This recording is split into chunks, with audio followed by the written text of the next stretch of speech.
Hey guys, welcome back. So today we're out at the range talking about a brand new handgun for the US market. It's manufactured by Avidity Arms. It's called the PD10. You may have heard of it before. It's been talked about for a couple of years. It's come about because of Rob Pincus. He is a known firearms instructor. He designed this handgun to be the ideal carry gun based upon his experiences. And we'll talk about the features of the gun that lend itself to being a good carry gun. So let's get started with today's video, taking a closer look at the PD10 from Avidity Arms. Also, it's chambered in 9mm, but it has another cartridge that's just been announced that it's also chambered in. I just got my slide in, and we'll do a little bit of shooting with it today. I've shot the 9mm quite a bit. The new cartridge that we're going to talk about is exciting to me because it's a cartridge. It's also a new cartridge that I happen to be a fan of, so it's really cool to see a handgun like this chambering it, which I believe brings the grand total of 2 on the US market that chambers this new cartridge. Let's get started today talking about the Avidity Arms PD10.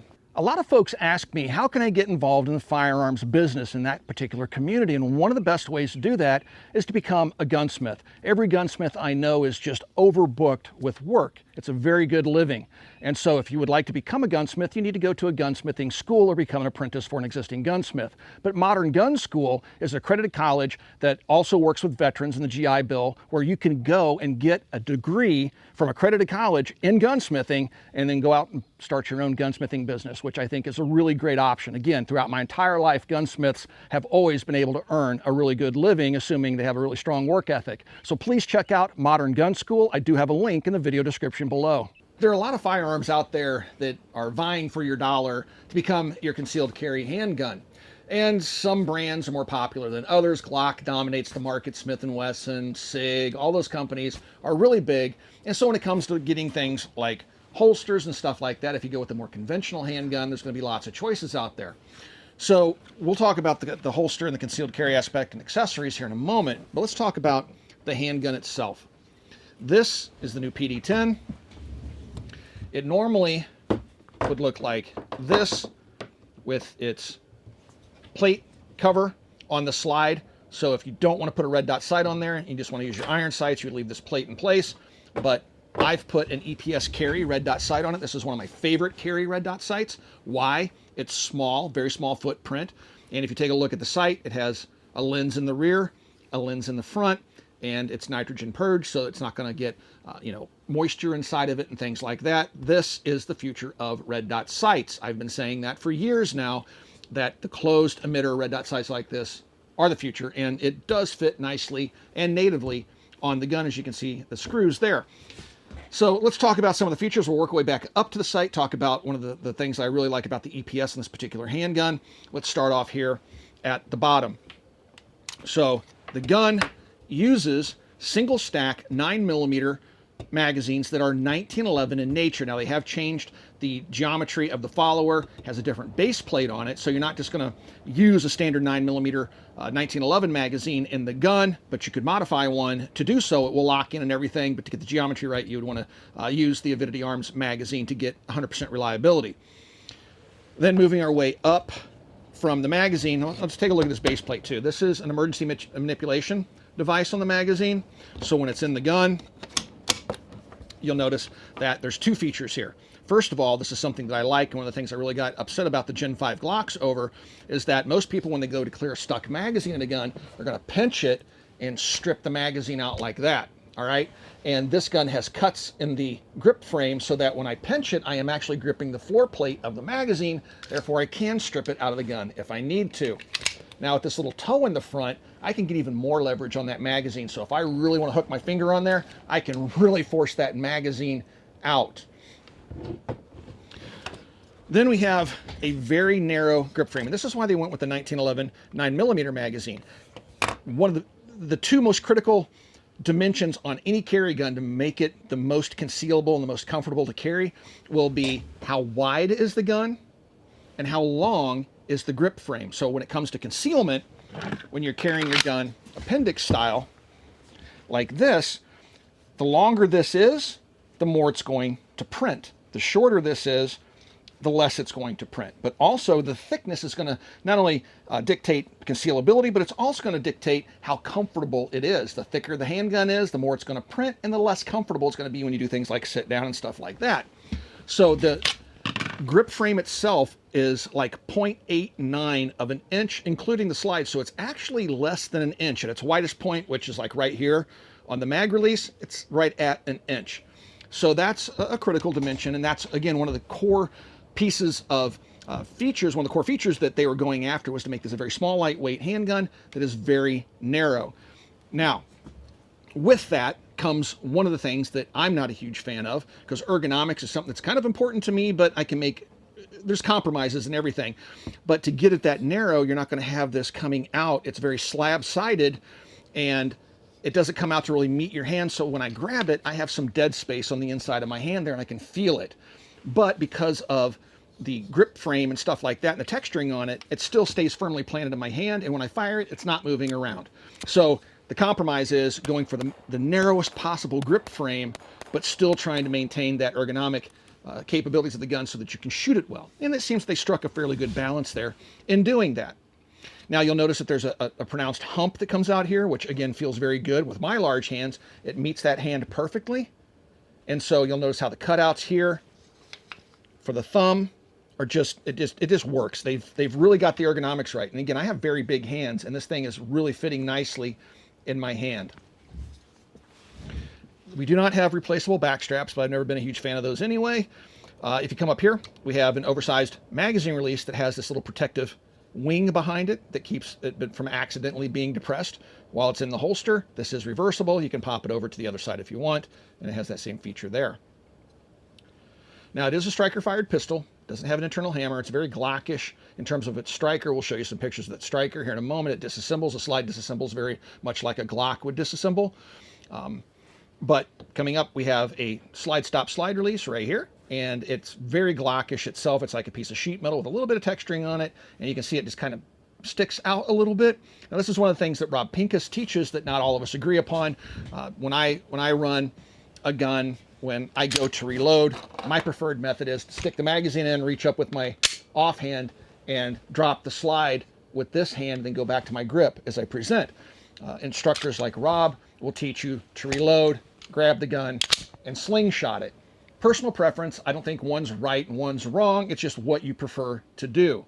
I went out to Academy, formerly known as Blackwater. I was doing the slingshot thing, and they asked me why I was doing it, and they explained to me why they did the method I just explained to you with the offhand hitting the slide stop, and it all became clear to me, and that's how I've continued doing it. That's where I started, and then I got on the internet and looked how the tactical folks were doing it, and so I started to learn that, and then I get to their instruction, and they said, no, go back to this, and that's where I landed. But Rob still likes the slingshot, as a lot of you do, and that's what this gun is kind of favoring towards, because this isn't super textured. So if you had wet hands or something like that, it's hot and humid, you might not with a full magazine be able to hit that. So it's really best to slingshot the pistol. Coming up the sights, good solid metal sights. They appear to be the same. Doesn't say on the website, but we measured them with my SIG carry gun, and the dovetails appear to be the same size as a SIG sight. So I believe SIG aftermarket sights would probably work on this pistol. Now, one of the things you'll notice is this one, like the slide you see here, it is cut for a red dot sight, but it's deeply cut into the slide. So when you look through the sights, and these are just standard height sights, they're not suppressor height sights, you get a complete lower third iron sight picture to co-witness with your actual red dot sight. Good feature. I like this. I like the fact that it sets down, and it really is designed to work natively with red dot sights. So if you want to get a red dot sight that I know sets deep enough, the EPS carry definitely does that. Now you will notice that there are not ambi controls on the gun. And again, if you're left-handed and you're slingshotting, it's not really going to matter. So there's no ambi slide stop slide release. Now the trigger itself is very much a Glock style trigger. And by that, I mean, it has what I've famously dubbed to be the dingus, which is an inertial safety. So that if the gun is dropped like that, the weight of the trigger cannot fire the gun when it hits, stops, and goes the other direction. That keeps the trigger from basically pulling itself. Other companies like SIG have tried super lightweight triggers and stuff like that, but when it boils down to it, I think it's just generally accepted that the dingus on the trigger is probably the best passive safety you can do. If you take a look at the contour of the trigger, it's very rounded. And when it comes down to firing the gun, so this is where the trigger breaks, so I take it up. It starts, I get a little bit of resistance right there. I push past it, keeps going. Kind of a rolling break right there. So there's not a real pronounced shelf. It's just kind of a rolling break. But what's funny is one of my criticisms of SIG handguns like the P365 early on, but I've become so accustomed to that style of trigger, I prefer the rolling break on a trigger these days. I'd still like a good shelf, like a 1911, because I grew up shooting those things, but on a defensive carry gun, the rolling break is really nice. Now we talk about the reset. So just cycled the action. Right there's reset, and that's full release. So when it breaks, you'll notice it comes all the way back to the frame, breaks right at the frame, very little over travel, and then reset's going to be about halfway out. But you can feel it. I can definitely feel it, hear it a little bit, and then that's full release. So overall, good trigger. When it comes to disassembly, now this is the polymer frame. When it comes to disassembly, you'll notice these familiar little tabs right here. It's just like a Glock. Make sure the weapon's empty. Let the slide go forward, point it in a safe direction, pull the trigger, slightly pull back on the slide, pull down on the tabs, and there you go. So it's very, very much like a Glock. And while I have it apart, you can see on the inside the striker assembly, the plunger safety. So when you pull the trigger, it pushes up on this plunger, which then allows the striker to travel all the way home and contact the primer. Unless the trigger is pulled, the gun cannot fire. All right. We'll go into the details of field stripping here momentarily. We have nice, deep, not too sharp, nicely done slide serrations right here. So you can easily get a hold of that slide. There aren't any forward. I'm not sure. I've never taken one of Rob's classes, but he possibly is not an advocate of running your gun from the forward part of the slide. Some trainers will teach you that, some won't. Again, I don't get into who's right and wrong. It's just some people prefer to operate it that way. And so some people want those serrations up there. I like the clean look because I don't typically do this. Sometimes when I'm press checking, I'll grab it like that and check, but it's not something I regularly do either. External extractor. The extractor is pinned in place. And then over here we have a loaded chamber indicator. Think of a Springfield XD, for example. When there's a round in the chamber, that will stick up. And then if you run your finger across the top of the slide while it's in a holster or whatever, you'll be able to say, yep, my gun's loaded, just because you'll feel that thing popping up and sticking out. So you can check in the dark, whatever. You don't have to look at the gun. You can tell if it's loaded or not. And then out here we have little index points right in front of the takedown tabs. So if you want to index your support thumb or index your finger, you have a little tactile response there, a little feel. You can feel it, whether or not your finger's resting on it versus the trigger. And same thing with the thumb on the other side of the pistol. You'll notice it has a nice large trigger guard. One of the reasons I stopped carrying Glock 19, I carried it for years. One day I go out to the range, I have thick winter gloves on because it's like 10 below zero. I can't get my finger in the trigger guard because it's just too small. If I force my finger into the trigger guard, I was pushing back on the trigger, less than ideal. So this has a nice large trigger guard, so a gloved hand is going to work nicely there. The sights up front, we do have a high-vis yellow front sight, no tritium or dots in the back. Again, this is personal preference, but it has tritium in the front. A lot of folks like a serrated black rear sight and then a high-vis front sight with tritium in it. Again, it's personal preference, but I think it's a standard dovetail SIG, I believe, so you can put other sights on the gun if you so desire. Front is dovetailed in, so it's definitely not a Glock style. Out here in the front, you'll notice there's no texturing. So really, I haven't done this since the 90s. Some people like to hook their finger over the front trigger guard.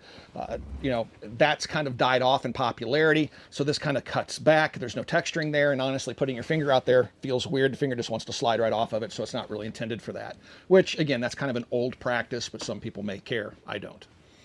Then you have this 1913 rail accessories section here. So you can put a light down here, something like that. Of course, you have a steel slide, nice finish on that slide. It is a Browning type action. The gun obviously is very much related to Browning / Glock in terms of its design, which is good. I mean, those are well-proven designs, and so it makes sense to go ahead and copy those.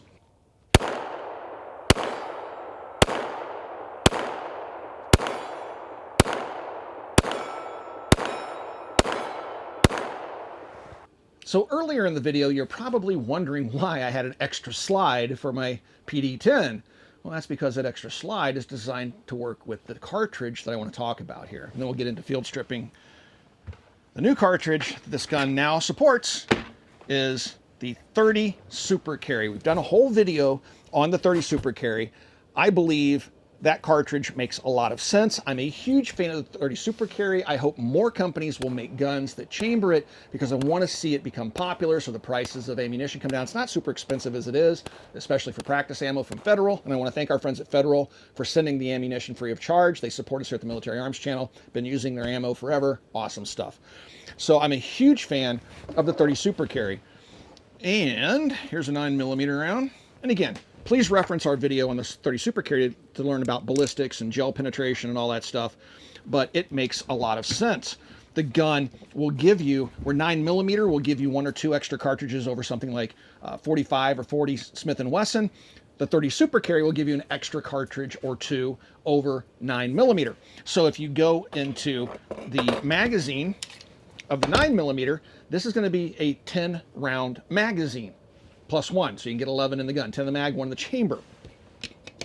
With the 30 Super Carry, this is early prototype stuff. This isn't the final magazine. The final magazines will be available soon. It actually calls out the right capacity on the website, but these hold 11 rounds +1 in the chamber for a total of 12 rounds. But if you choose to buy one in 30 Super Carry, the final magazines, once they work out the final contours of the follower and the base plate, will have 1 additional round. So it'll have 12 in the magazine +1 in the chamber for a total of 13 rounds. For a single stack, super thin handgun, 13 rounds of 30 Super Carry, which is an effective cartridge, makes a lot of sense. Reduced recoil, outstanding ballistics, very compatible, or comparable, I should say, to 9mm.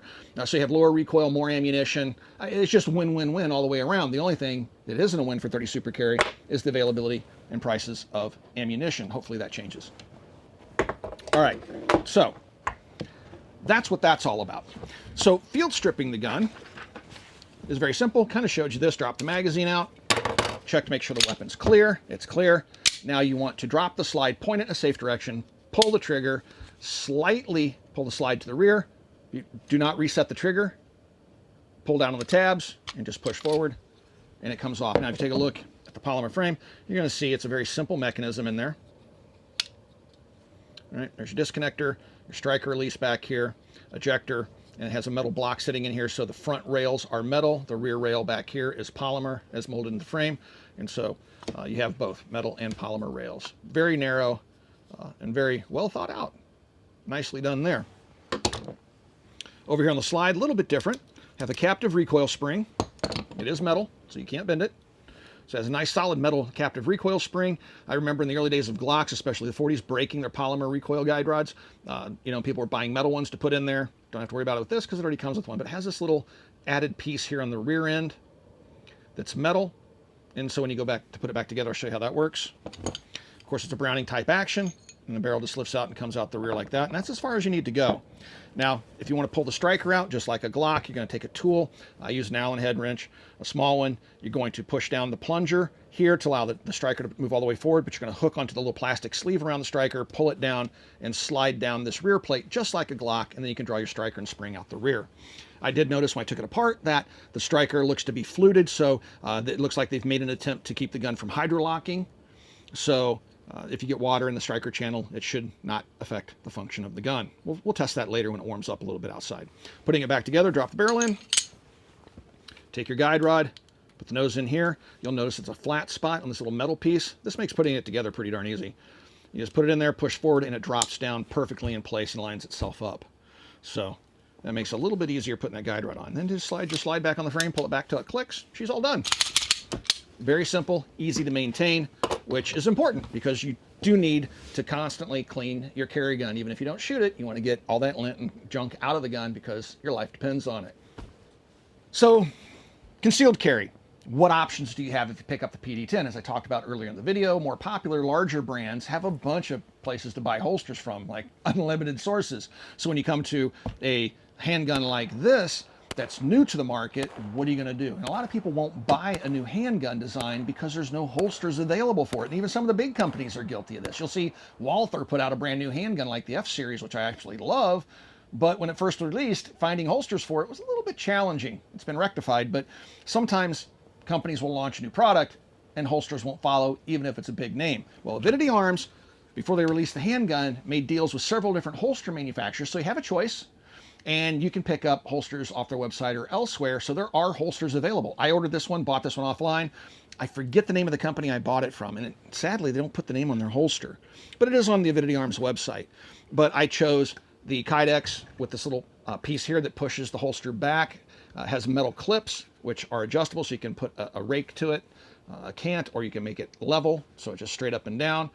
This helps to tuck the gun a little bit forward like this when you carry the Pincus, which goes to help to conceal that grip frame and keep it from printing, and then this turns it back into your stomach. Nice holster, Kydex, fits perfectly, pops right in there. And again, these holsters are available and they cost the same as any other holster. I like this one because it has a high sweat guard, so the metal isn't touching my skin, which can cause corrosion, but with a good finish like this has, as long as you keep the gun clean, corrosion shouldn't really be a problem. So anyway, nice tall sights if you want to put different sights on it. Get suppressor height sights. It'll clear. So holsters are available. So what do I think of the gun? Well, first of all, you're probably going to ask yourself, what does this thing cost, Mac? $625 is MSRP. That's full boat retail. Manufacturers will put that number up high, and then when it goes out to distribution, goes out to dealers, that price will typically be something less what you would pay for the gun in the gun store if you ordered online from a major retailer or even a small retailer. So my guess is the actual sales price of this thing will be probably in the high fives. Definitely, if you get a chance to handle one, shoot one in an event, or if your local gun dealer gets one in, pick it up, see if the gun feels and works for you. In my case, I actually do like the gun. It's a little bit peppy with 9mm defensive loads because it is lightweight. It's a super lightweight narrow handgun. The 30 Super Carry, which is a fan favorite on my side, this thing is amazing with the 30 Super Carry. So if I carry this gun, which I probably will in the summer, if I carry this handgun, it's definitely going to be with the 30 Super Carry. So I'm going to be moving the red dot sight off the 9mm slide and putting it on that 30 Super Carry slide because I really love that cartridge and I want to see more people do it. So what do I think of the gun overall? I think they did a really nice job. Now, this gun's been years in the making. I know Rob has really put a lot of effort into working with his partners to get this thing on the market. It's taken a long time. People called it vaporware, all that stuff. Well, it's here. It's available. And I do believe they are shipping. They just announced the 30 Super Carry. So if you're interested in one, check them out and see what they're all about. All right, guys, if you have any questions, you can ask those questions down below. I try to stick around for the first couple of days after a video goes live to answer any questions you guys may have. If you'd like to support us here at the Military Arms channel so we can continue to bring you content like this, please consider becoming part of a Patreon family, link down below. Also, right here on YouTube, you got the little thanks and join button underneath the video player you're watching right now. Mash either one of those buttons, and you can help support us in the age of demonetization here on YouTube. They're kind of hard on gun channels. Thank you for watching. Thank you for 16 years of support. Swing by, check out Copper Custom. We'll talk to you guys soon.